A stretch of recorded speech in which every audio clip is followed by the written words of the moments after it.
In this section, we're going to be looking at a new type of function called a logarithmic function.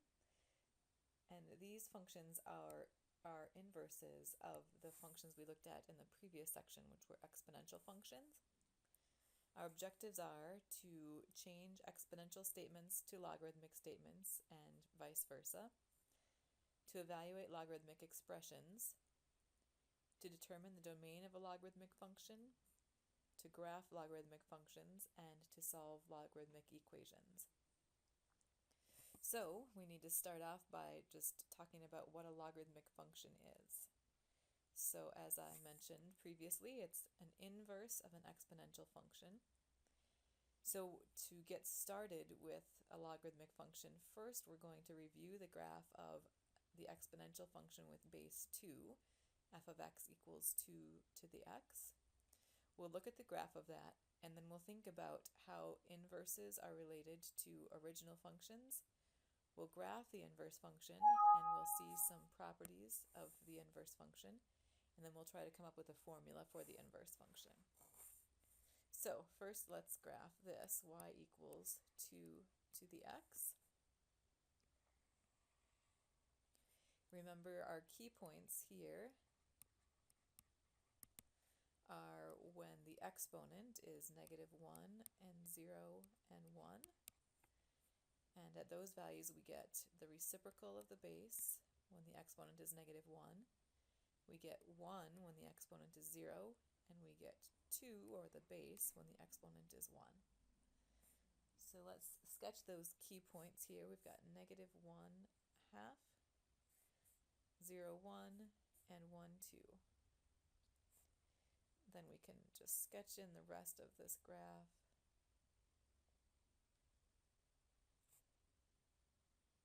A rough sketch there. We should have 2, 4, and we should have 3, 8, 5, 6, 7. So it's kind of sloppy there, but at least we got our key points in the right place. The domain for the y equals 2 to the x is all reals, so -infinity to infinity. The range is everything above 0, not including 0 to infinity. And there's a horizontal asymptote on the x-axis, or the line y equals 0. So then if that's the graph of f of x, we want to think about what's going on the inverse. I'll do that in blue. And to motivate that, we've got some questions here below. What points should be on the graph of f inverse? Well, remember, we just switched the x's and the y's from the original function, so we would want to focus on the y coordinates having -1 and 0 and 1. So the x's would be 1/2 and 1 and 2, or the reciprocal of the base, and 1 and the base. The domain of the inverse should be the range of f. So the domain of the inverse would be 0 to infinity, not including 0. And the range of the inverse should be the domain of the original function, so all reals. So let's put these key points on here: 1/2, -1, 1, 0, and 2, 1. If the domain is 0 to infinity, we're going to have a vertical asymptote here at x equals 0. We would have 4, 2, and 8, 3, also using just switching the coordinates from the previous graph. Remember, a function and its inverse are symmetric across the line y equals x, so I'm going to draw that in for emphasis. So we've got this in blue. So this is y equals f inverse, and this is y equals f of x. So the inverse, we would have x equals 2 to the y, right? Because the x and the y are switched. So that's the inverse relationship. If we try to solve for y, we're stuck. We don't have a way to get this y out of the exponent. We can't take the yth root, that doesn't make any sense. We can't divide both sides by 2 because that's the base, so that's not a factor. So we're stuck. We need new notation, and that's what this logarithm is. So we just saw that we were unable to find f inverse of x the way we normally do. So what we need is, like I said, new notation. So we've got the log base b of x. That just means we can think of it as the power to which b is raised in order to produce a result of x. So if we say that y is log base b of x, that's the same thing as saying b to the y equals x. So on the previous page, when we had 2 to the y equals x, we can write y is the log base 2 of x. These are the same relationship.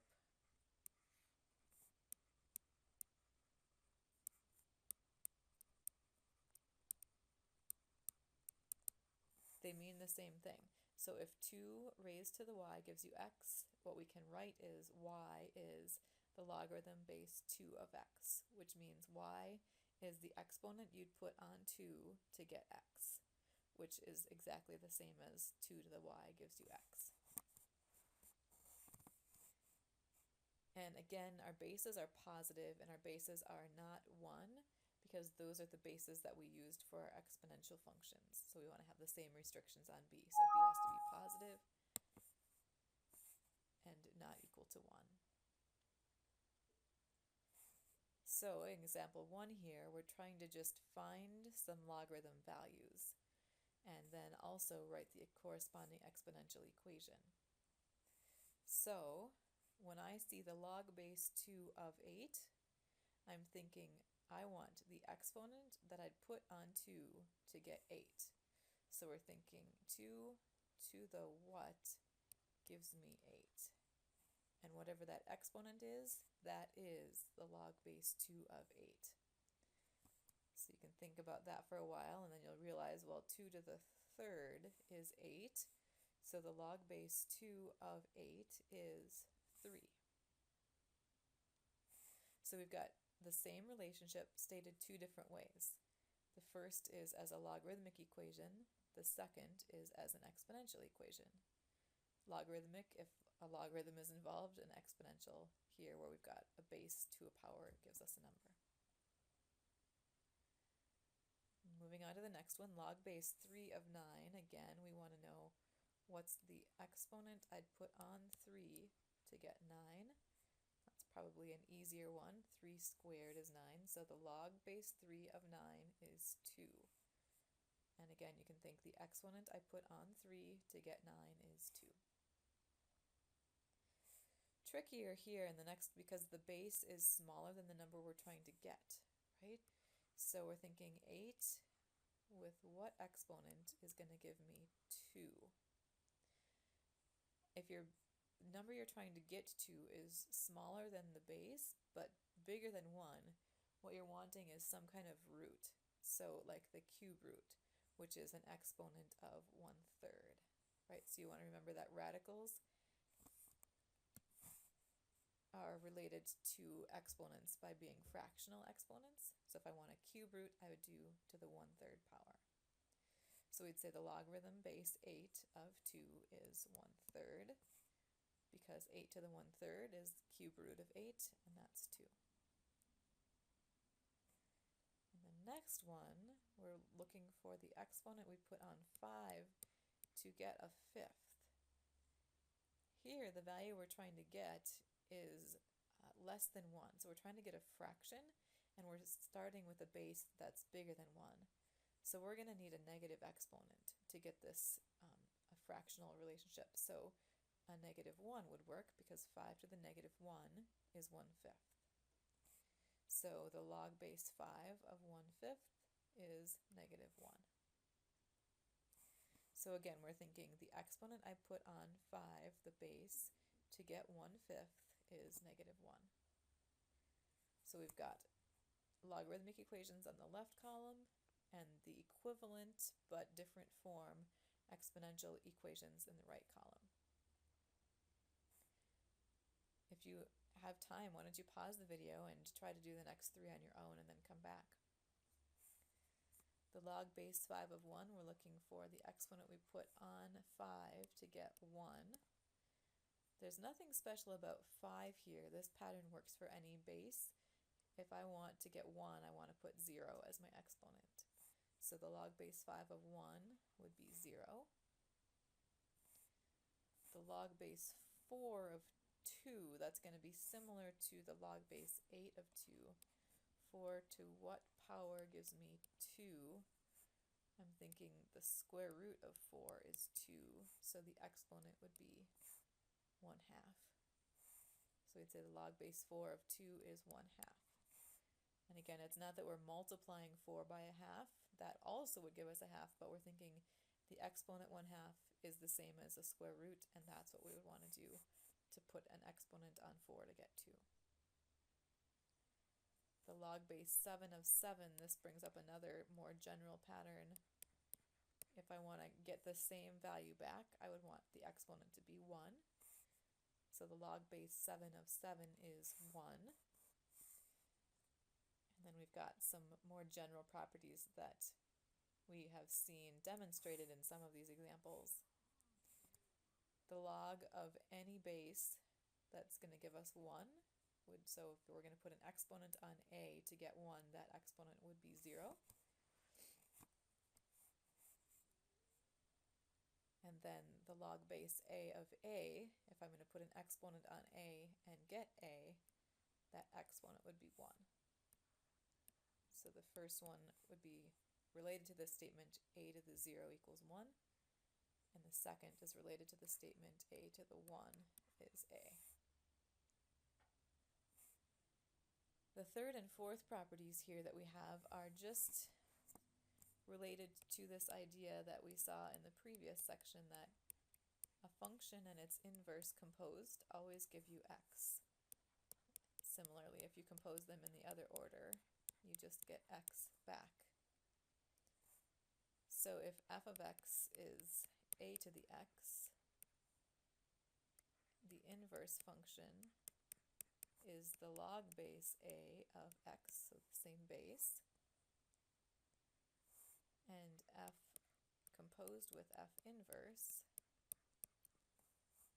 would be a to the log base a of x, so that should give me x, and f inverse composed with f would be the log base a of a to the x, so that should also give me x. So each of these statements are just a composition of a function and its inverse, so we should just get x back.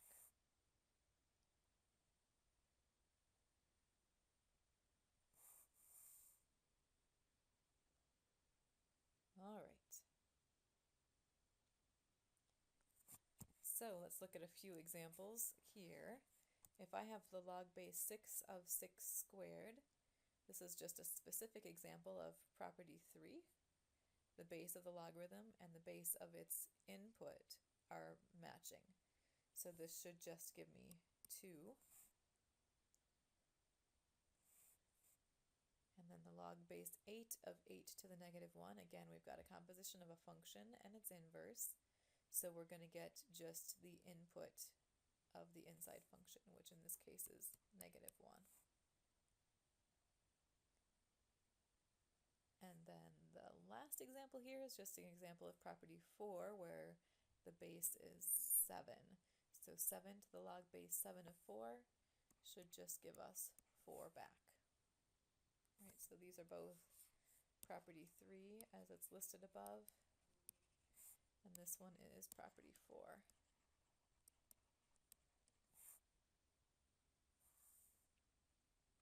All right. When we start solving exponential and logarithmic equations, it's going to be key that we can take an equation that's logarithmic in form and convert it to an exponential equation. And it's also going to be key that we can take an exponential equation and convert it back to a logarithmic equation. So that's what we're going to practice here, is just switching the form of the equation.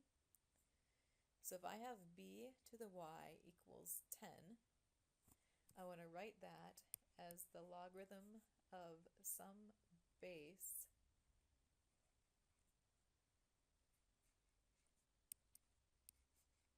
that's giving me some value equals another value. So we want this form, and we want to fill in the blanks with b and y and 10. So you want to remember that the logarithm is the exponent. So the exponent in this case is y. So we want to fill the y in right there. The base of the logarithm is always the same as the base of the exponential expression. It's involved in the equation, so in this case b. So we'd have log base b, and that b should be a subscript, not even with the logarithm. So log base b, and the value we get is 10 when we put the exponent y onto b. So log base b of 10 is y, means the same thing as b to the y is 10. In the next one, the base of our logarithm is e, the exponent is 5, and what we get is y. So we can write the log base e of y is 5. We're going to see a little bit later in this section that this base, this number e, that we saw as the base of one of our exponential expressions, this base has a special logarithm. Excuse me about that. So the log base e has special notation, and we'll see that. That's also called the natural log. So this is coming up later in this section, but if you've seen it, you might be thinking, oh, I could just write natural log of y equals 5. Those are the same thing.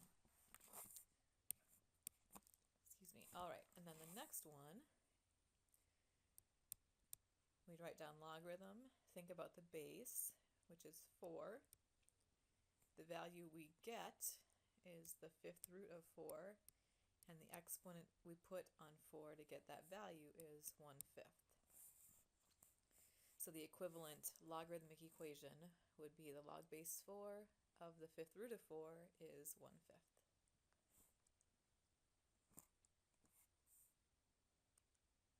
In example 4, we're going to actually continue what we were just doing, but it's going to seem like there's more of a purpose, because what we have is a really basic logarithmic equation, and we want to solve that equation by switching to the other form. So again, we're just switching forms, but doing so will allow us to get to the value of x that we're looking for.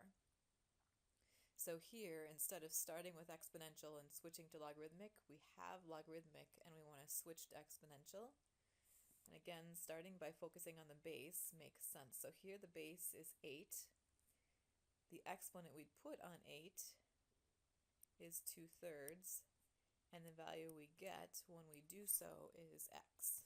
So this is saying the exponent we put on 8 to get x is 2/3. So 8 raised to the 2/3 gives us x. So we know what x is.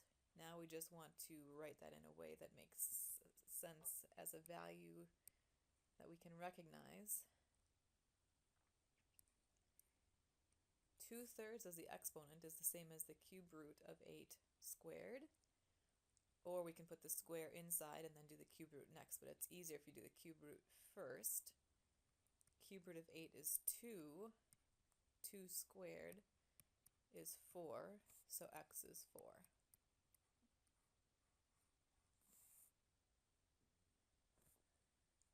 Moving to the right here, if we have the log base 125 of x is negative 2/3, it's the same pattern as we saw in the first example. Different base, instead of 8 we have 125, and a different exponent. Instead of 2/3 we have negative 2/3. But let's start the same way. 125 with the exponent negative 2/3 is x. So again, technically we know we have a value for x, but that value isn't very useful to us. Remember, a negative exponent means you would do the reciprocal, so 1 over 125 to the 2/3, and 2/3, remember we can do the cube root and then square it. So we've got x is 1 over 5 squared, so 1 over 25.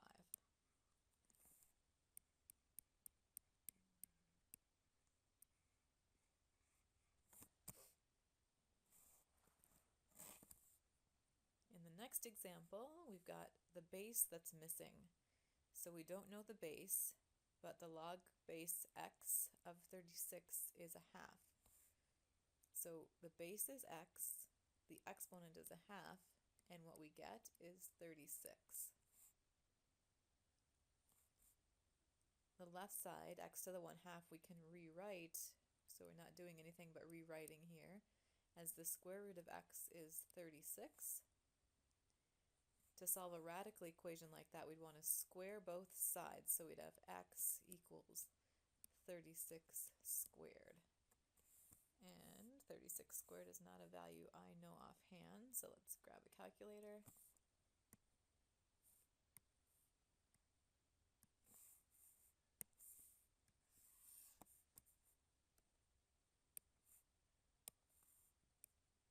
$12.96.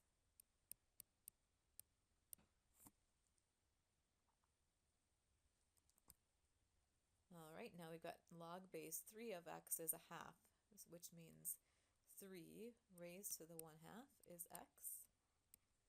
That's the same thing as x is the square root of 3, so that one's a little bit easier. There's not really anything to do. We know we're done. That's what x is.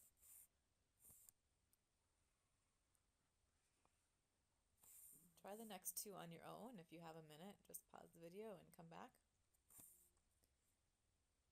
Log base 3 of x minus 1 equals 2. Again, we'll start with writing down the base, putting the exponent 2 on that base, and we should get x minus 1. Go ahead and simplify that exponential expression. That would just be 9. And then to solve for x, I would just add 1 to both sides, so x equals 10.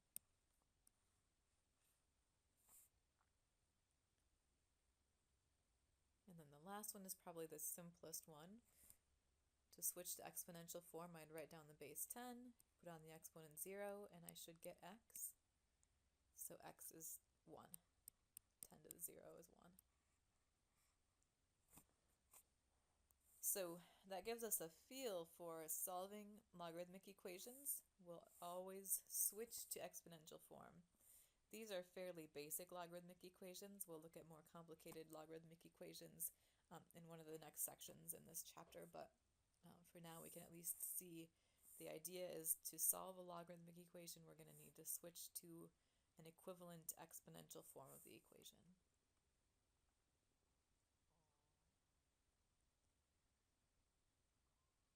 Alright, so now we're going to focus on graphing some logarithmic functions and looking at the domain, range, and asymptote. The first one, y equals log base 2 of x. I think it's helpful to always rewrite these in exponential form. So this is the same as x equals 2 to the y. So it's the inverse of y equals 2 to the x, and that's the same as x equals 2 to the y. We actually graphed this on the first page, but let's do so again, looking at it from this viewpoint. So x equals 2 to the y. What I would recommend is doing opposite of what we usually do. Don't pick x's first, pick the y's first. So the y, the exponent, we want to take to be -1 and 0 and 1. If the y is -1, x is going to be a half. If the y is 0, 2 to the 0 is 1, so x would be 1. And if the y is 1, 2 to the 1 is 2, so the x would be 2.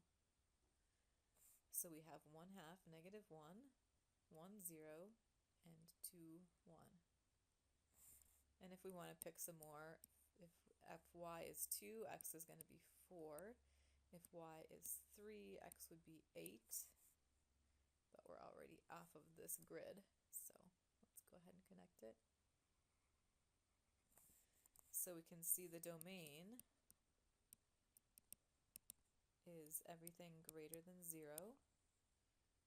The range, the y values, include all real values. There's not a lower or an upper bound to this graph. And there's a vertical asymptote at the line x equals 0, at the y-axis. Okay. So these first three would be what I would call the key points.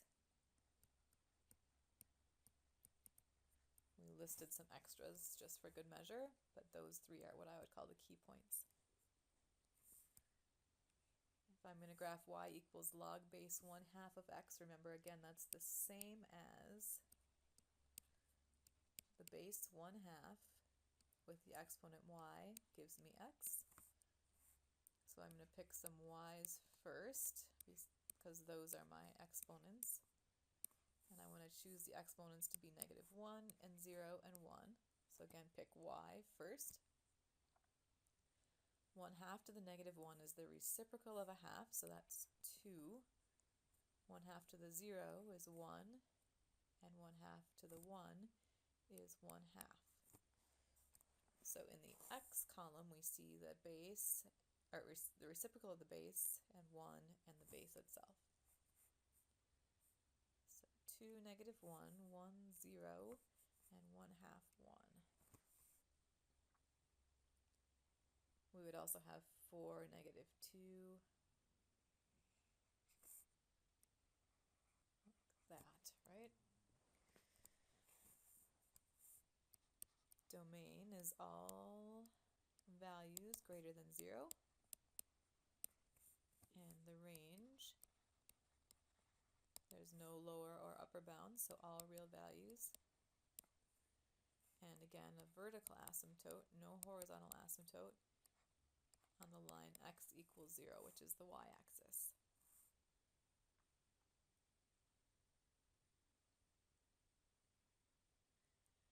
So the first two would be what we would call standard logarithmic functions, or the basic logarithmic functions.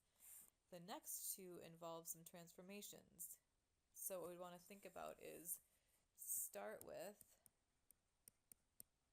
the parent logarithmic function, y equals the logarithm with the base 2 with just the input x.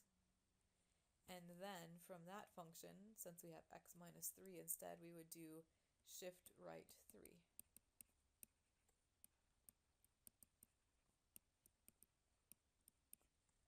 So the parent function would be log base 2 of x, and then because we've got the x minus 3, we'll go 3 units right. Y equals log base 2 of x is the same as x equals 2 to the y. We just graphed that on the previous page, or the previous screen here, but let's put those points down again. If the y's, the exponents are -1 and 0 and 1, the x's will be the reciprocal of the base, and 1 and 2. So 1/2 -1, 1, 0, 2, 1. And then connect those. Oops. And then we're going to shift it all 3 units to the right. So put our final graph in black here. We'll have that point, and this point. But 3 units right, now we're going to have 3.5, -1, and we'll have 4, 0, and we'll have 5, 1.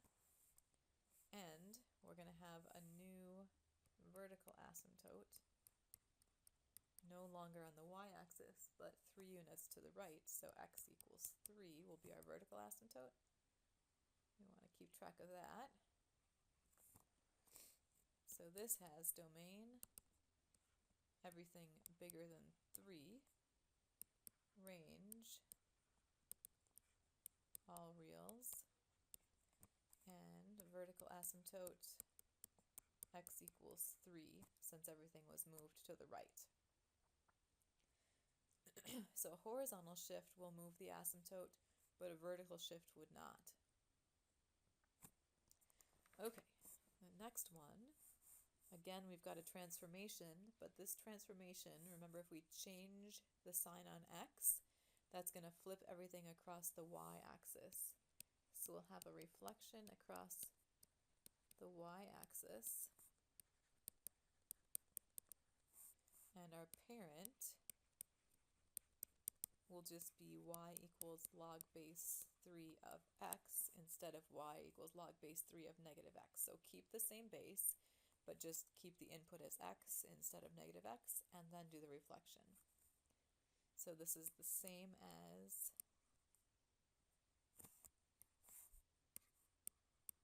x equals 3 to the y, just thinking about the exponential equivalent form. And so then we would have the y values, -1 and 0 and 1. And the corresponding x's would be a third and 1 and 3. And then we want to reflect across the y-axis.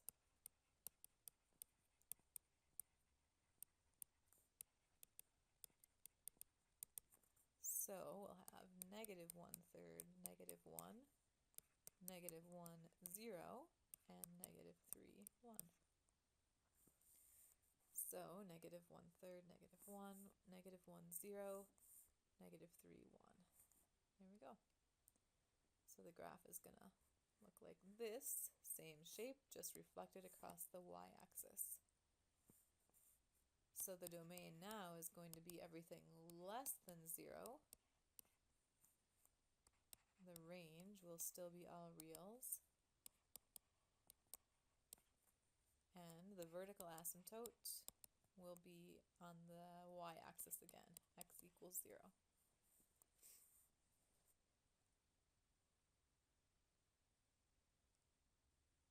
So that's at least an introduction to the graphing of these. We'll look at also graphing some with log base 10 and log base e, which are some key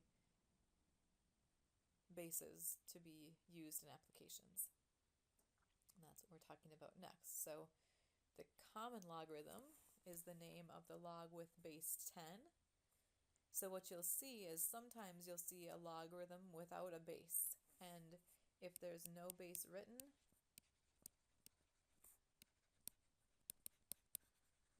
the base is understood to be 10.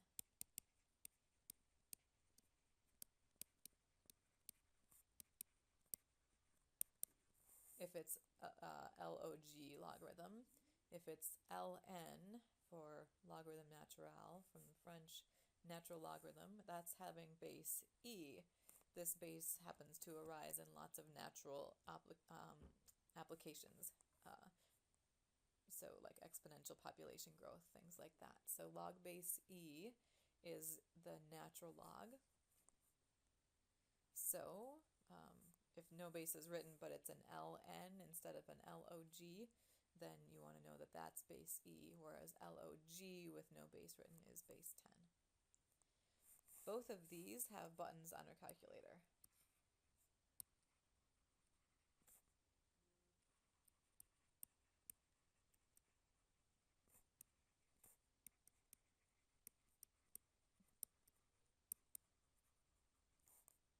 So if you take a look, you'll notice you've got log under the 10 to the x and ln in capitals under the e to the x. So both of those two are on your calculator. But before we do anything with the calculators, let's just graph some of these since we are on the topic of graphing anyway. If I'm going to graph f of x equals 1 plus the log of x plus 2, I want to think about a parent and transformations. So the parent would just be y equals log of x, which is the same thing as y equals log base 10 of x. And thinking about that in exponential form, that's the same as x equals 10 to the y. So my key points on the parent are, take the exponents, the y's, to be -1 and 0 and 1. My x's would be 1/10 and 1 and 10. The transformations are going to be up 1, and this x plus 2 would be left 2. So left 2, up 1. My points are going to become left 2, 1/10 minus 2 would be negative 1 and 9/10. 1 minus 2 is negative 1. 10 minus 2 is 8. Then up 1, that's going to apply to the y's. So I would have 0 and then 1 and then 2. So I did that all at once. So the left 2 is going to be applied to the x's. Up 1 is applied to the y's. Let's graph those. Negative 1 and 9/10, roughly. Oops, with 0. Negative 1, 1, and 8, 2, 6, 7, 8. We'll put right there. Before we sketch the rest of the curve, we want to think about where the vertical asymptote's going to be. And that's always the same as the horizontal shift.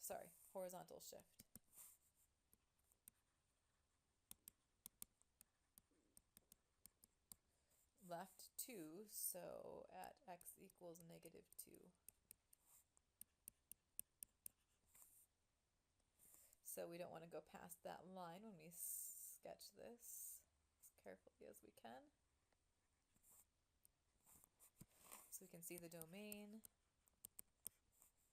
is negative 2 to infinity, not including negative 2. The range is all reals. And we've got the vertical asymptote written there.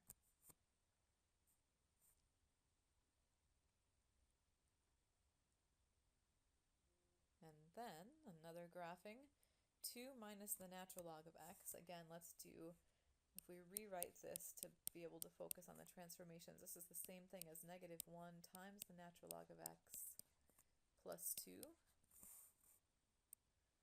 So we've got a shift up 2. This negative 1 times the function, that's changing the sign of the output, so changing the sign of the y values, which means we're reflecting over the x-axis since we're changing the y values. So the parent would be y equals the natural log of x, which is y equals the log base e of x, which is the same as x equals e to the y. So my key points on the parent would be, let's write those this way, negative 1 and 0 and 1 for the y's, 1 over e, which is like between a half and a third, because e is 2.7 something. Then e to the 0 would be 1, e to the 1 is e. Remember, you want to do reflections before shifts, so reflection over the x-axis. That's going to make the y's opposite, so 1 over e, 1, 1, 0, and e, negative 1. So here's our reflection over the x-axis. And then up 2, we'll also change the y values, so 1 over e, 3, 1, 2, and e1. Then let's put these on, so between a half and a third, so we'll be roughly, say there, 1, 2, and e1, so 2.71. The vertical asymptote is always the same as the horizontal shift, and there isn't one. So x equals 0, it just stays on the y-axis. And then this graph will go down and down and down slowly. So the range actually is negative infinity to infinity. The domain is going to be just 0 to infinity, not including 0, and the range is all reals.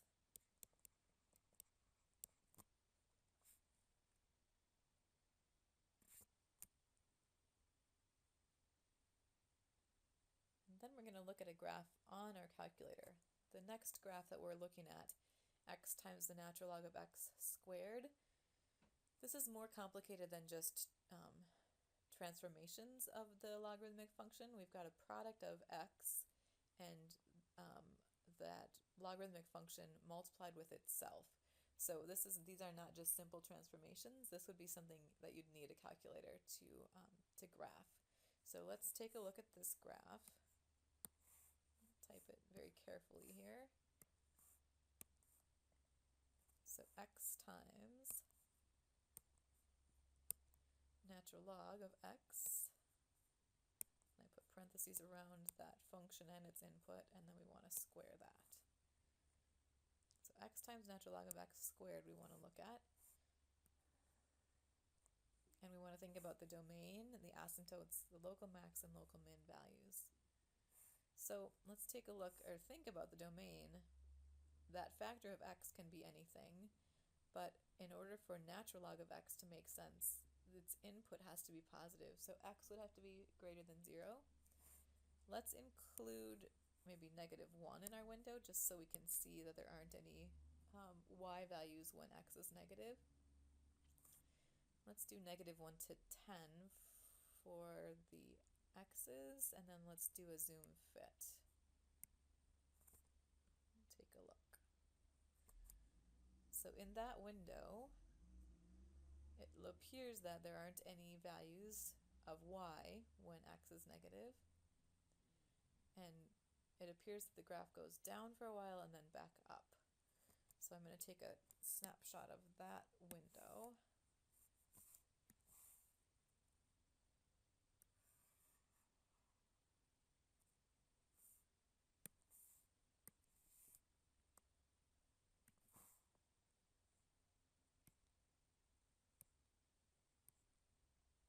Move it out of our way here. I can't seem to do that. So we can at least see the domain, which we could reason out without our calculator, but verified with the calculator seems to be 0 to infinity. This window was -1 to 10 for the x's, and then a zoom fit. And then let's take a look at a closer window here. Let's do maybe just 0 to 3 and a zoom fit. So we can get a better look at what's going on. So here we can actually see, well, it looks like there's a max right in close to 0, and then it drops down to a min, and then it keeps going up. I'm going to copy that window as well.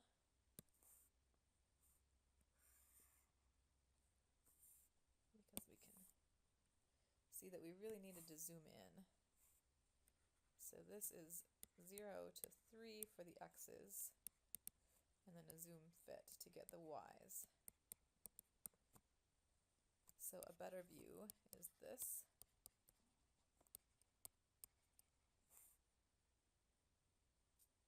All right, so from that window what we can see is that we want to go and do our calculate menu.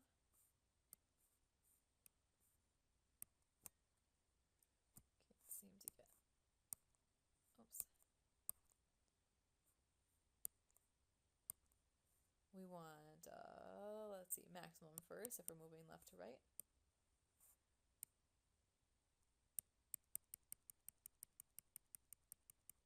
You can either type in your left bound or move your cursor over until you know you're past that maximum. So I'm going to go there, hit enter, and move to the right. For a right bound for that maximum, hit enter. And then it looks like we're at 0.135 and then 0.541.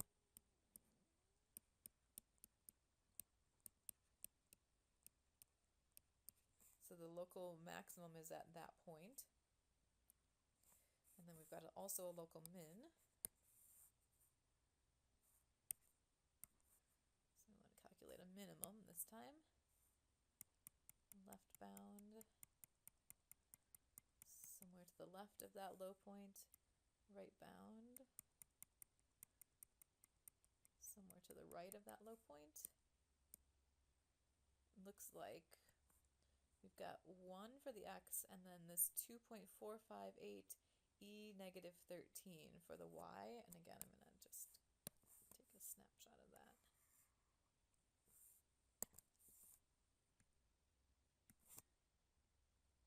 Oh, where'd it go? Oh, it's right in here.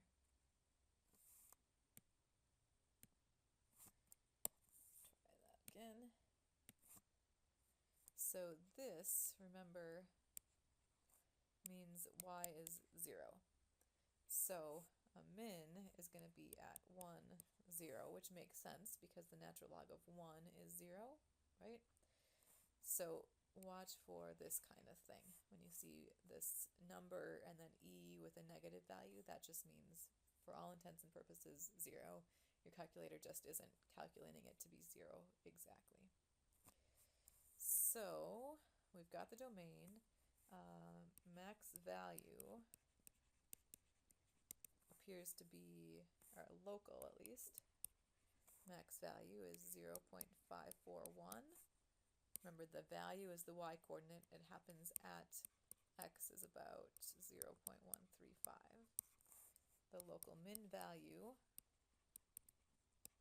the y value, is 0, and that happens at x equals 1.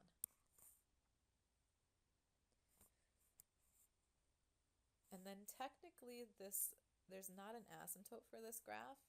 The graph does get closer to x equals 0, and it doesn't hit that value, but it's not behaving the way we should at an asymptote. So we don't have the x equals 0 in the graph, but we're not getting closer and closer to it as we move down in the y direction or up in the y direction. So no asymptotes.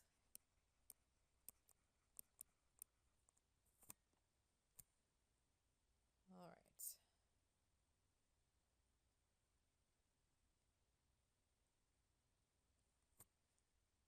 Then we want to talk more generally about domains for logarithmic functions. The idea is that, as we've seen, the input for any logarithmic function, no matter what the base, has to be greater than 0. So what we do to find the domain is set whatever the input is greater than 0 and solve that inequality. Sometimes that inequality might be a linear inequality, sometimes it might be quadratic or polynomial, sometimes it might be rational, but at least in this class it will be one of the inequality types we've learned how to deal with. So for the first one, if we're looking at the function y, or f of x equals log base 5 of 5 minus 2x, if I want the domain, we need 5 minus 2x to be greater than 0 because the input is 5 minus 2x, and we solve this linear inequality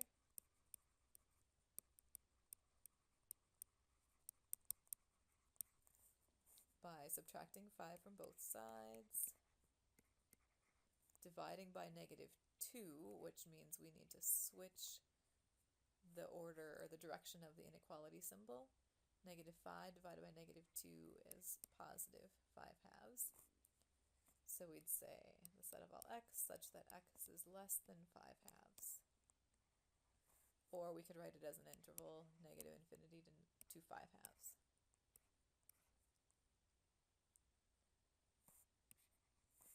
Either way is fine. For me, my math lab will specify which notation it wants, either set notation or interval notation. So that's the simple one, and the rest are a little more complicated. In B, we have two types of functions added together. We have a square root function and we have a natural log function. So for the domain for this one, we have two requirements. We want x plus 3 to be greater than or equal to 0 because of the radical, and we need 5 minus 3x to be greater than 0 but not equal to 0. So both inequalities are linear inequalities, so we just solve them by rearranging. And then remember, and is like intersection. X would be less than 5/3. So x should be bigger than or equal to -3 and less than 5/3.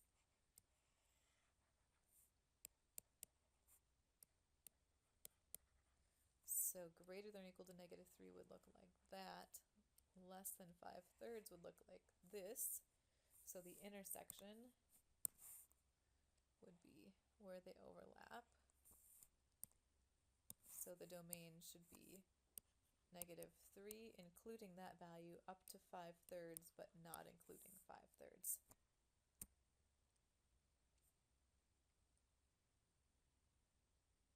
And then in the last one here, we have f of x equals log base 10 of x squared minus 2x minus 15. So we only have one function, but we need to make sure that its input, x squared minus 2x minus 15, stays positive, greater than 0. This is a quadratic inequality, so we can't solve it the same way we do a linear inequality. What you want to think about is either setting up a number line and doing test points, or think about the graph of this function and where it's positive. That's easier to me, so that's what I'm going to do. This function is the same as x minus 5 times x plus 3. Greater, and we want to know where it's greater than 0. So where's the graph above the x-axis? The x-intercepts are -3 and 5. That's where the graph is equal to 0, or where the function is equal to 0. This is a parabola opening upward. I didn't really care how low it goes. I just want to know where it's above the x-axis. And it appears it's above the x-axis to the left of -3 and to the right of 5. We don't want to include -3 or 5 because at those values this expression is equal to 0. I want to know exactly where it's greater than 0. Okay.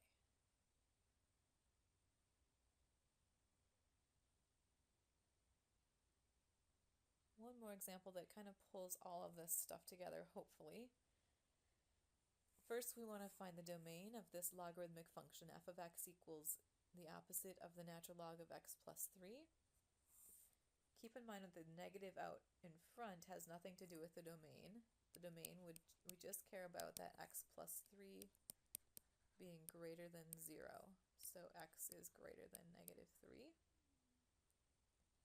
So that's that domain. We can write it like this. Set of x such that x is greater than -3. If I want to graph that function, I'm going to again think about parents and transformations. So the parent in this case would just be y equals the natural log of x, which is log base e of x, which is the same as e to the y equals x. So my key points, I want y to be -1 or 0 or 1. The x's would be 1 over e and 1 and e. Then the transformations, I have a reflect over, we're changing the outputs, so the x-axis, changing the y's, and we've got a left 3 from that x plus 3. So going over the x-axis, we'll have 1 over e, 1, 1, 0, and e -1. And left 3, let's say -3 plus 1 over e. That looks kind kind of strange, but 1 minus 3 would be negative 2, and then let's just write e minus 3. The y's don't change when we do our left 3.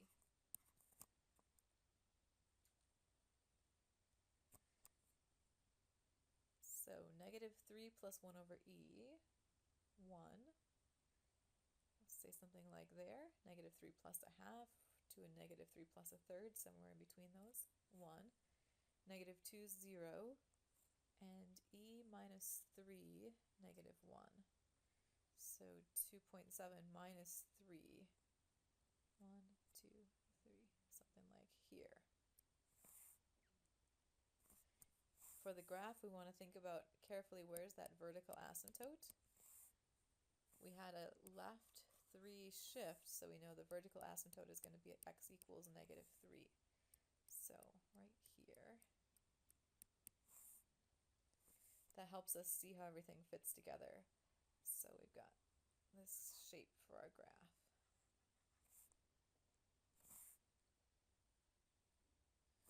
So the vertical asymptote we already wrote down above.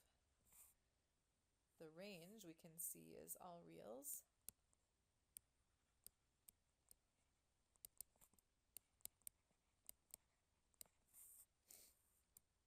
We already found the domain up above.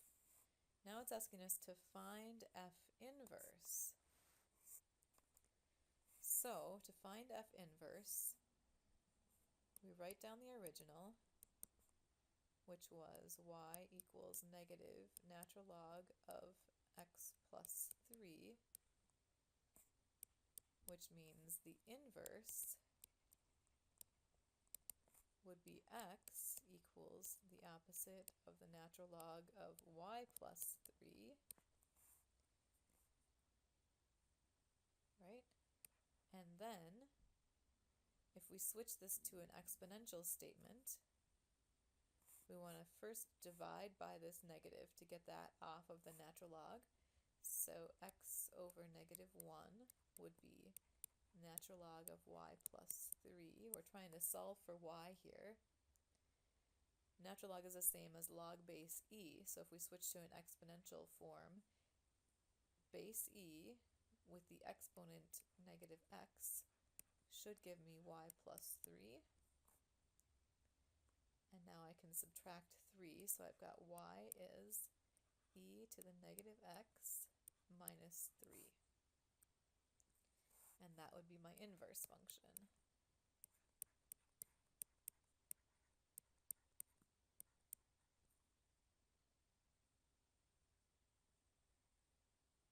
So let's graph the inverse, and let's look at it two different ways. First, let's take the points we had up above and flip them.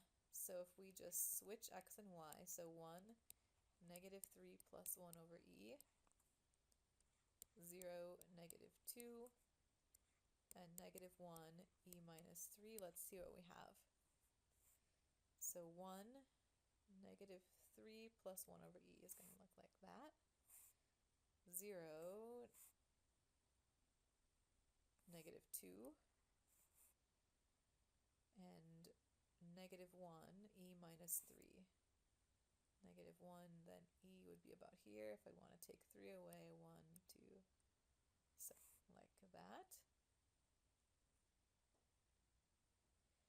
The other graph had a vertical asymptote at x equals 3. This would have a horizontal asymptote at y equals negative 3.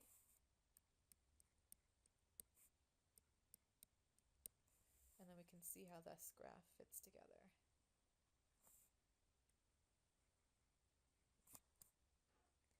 So that's one way to get to the inverse graph, by taking the original function, switching the x's and y's, and making the vertical asymptote a horizontal asymptote, so other direction but the same value. Another way to graph it would be to do the parent,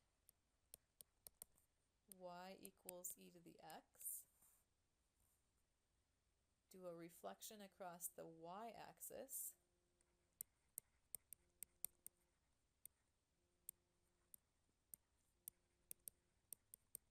and then a shift down 3.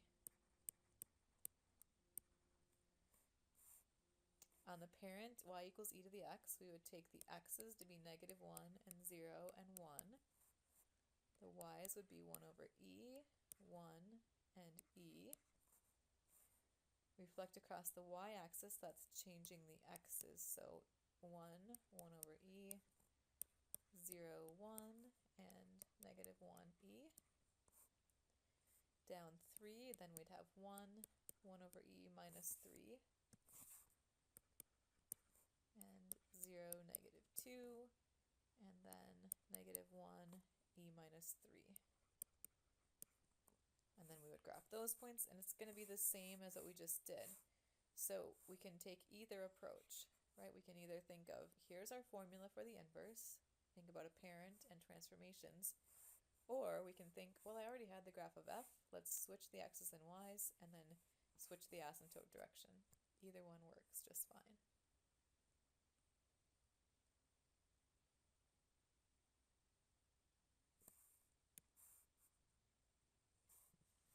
Then the last example here is just an application of a logarithmic function. One place you'll see logarithmic functions used is in the Richter scale. So the magnitude of an earthquake is measured by this scale. It says m of x is the log base 10. Remember, when there's not a base written, it's implied to be 10. X divided by x naught, where x is the seismographic reading of the earthquake that you're wondering about in millimeters, and x naught is 10 to the negative third millimeters, and that's the reading of a zero level, or kind of a baseline, earthquake 100 kilometers from the epicenter. So that's our function, and we want to use that to determine the magnitude, so m of x, of the 1985 Mexico City earthquake, and the seismographic reading was 125,892 millimeters, also 100 kilometers from the center. And it's important that these are the same distance from the center. So x in this case would be this value, 125,892, right?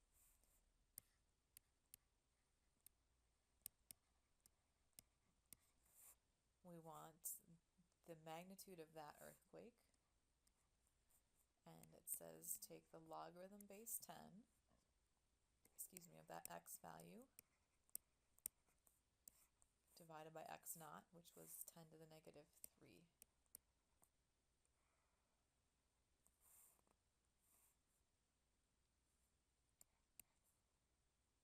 So you can grab your calculator. We want to type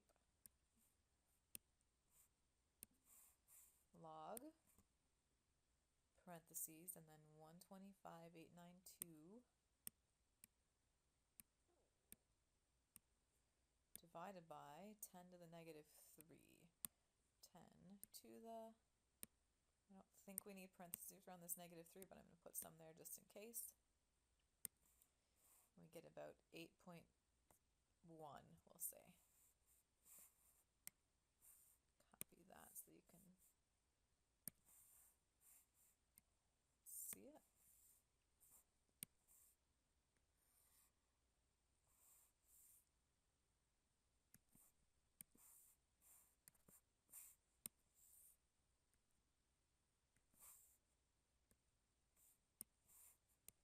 So we've got about 8.1 on the Richter scale.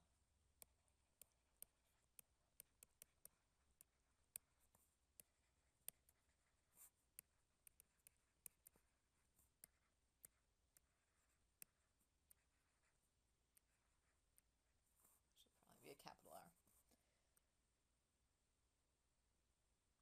So this is one instance where logarithms are used. Another is in the decibel level measurements. Anytime we see a wide range of values and we want to put a scale to that, applying logarithms to those values will shrink them so that a large change in the values doesn't necessarily mean a large change in the scale. So when you know a scale involves logarithms, you can remember that like a jump of size 1 in the scale is actually a large jump in the magnitude of the earthquake or in the sound level. Alright, so that's at least an introduction to logarithmic functions. In the next video we're going to look at some more properties of these functions in addition to the ones we already saw, and then we'll look at solving logarithmic and exponential equations, and then finally what we'll do is we'll look at more applications of these function types.